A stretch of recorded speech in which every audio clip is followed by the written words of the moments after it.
नमस्कार दोस्तों। आज मैं आपको वेस्टर्न फिलोसफी का एक महत्वपूर्ण क्वेश्चन करवा रहा हूँ जो कि बीए के एग्जाम में हर बार रिपीट होता रहता है।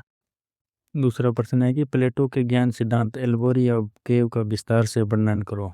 तो इसके अंदर क्या है कि जो ग्रीक दार्शनिक प्लेटो था ना, उन्होंने अपनी पुस्तक रिपब्लिक में गुफा के रूपक माध्यम से इंद्रियजन्य ज्ञान को मत, ओपिनियन और प्रत्ययों के ज्ञान को सत्य के रूप में व्याख्यायित करने का प्रयास किया था।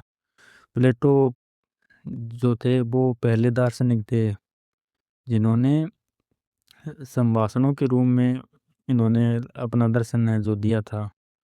और इनकी जो कुछ समानता है वो इसमें रिपब्लिक में है, मीनो में, पेडो में और पार्मेनाइडिस में, उनके अंदर भी इनके प्रत्येक के सिद्धांत का वर्णन किया गया है। तो इसके अंदर आगे है कि प्लेटो के अनुसार मान ले कि कुछ व्यक्ति एक गुफा में रह रहे हैं और उनके पैर और गर्दन जंजीरों से इस प्रकार बंधे हैं कि वे पीछे मुड़कर नहीं देख सकते।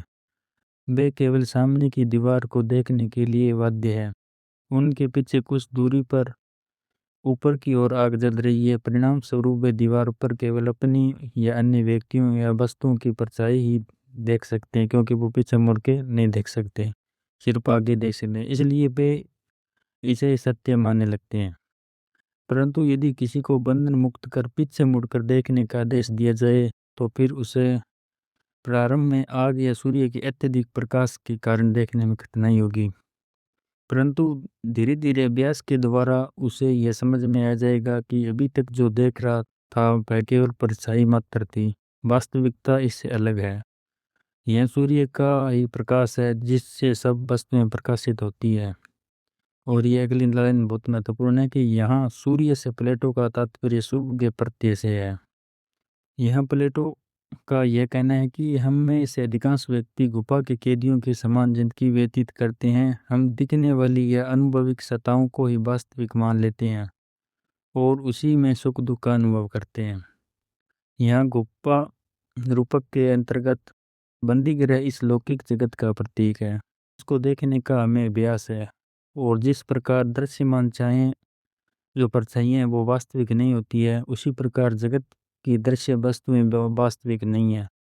प्रत्यय ही वास्तविक सत्ताएं जिन लौकिक जगत की वस्तुएं हैं। ये प्रत्यय जो प्लेटो के वो दूसरे जगत में रहते हैं और यहाँ पे जो भी हमें वस्तुएं दिखाई दे रही है ना, वो सब उनकी कृतियां हैं।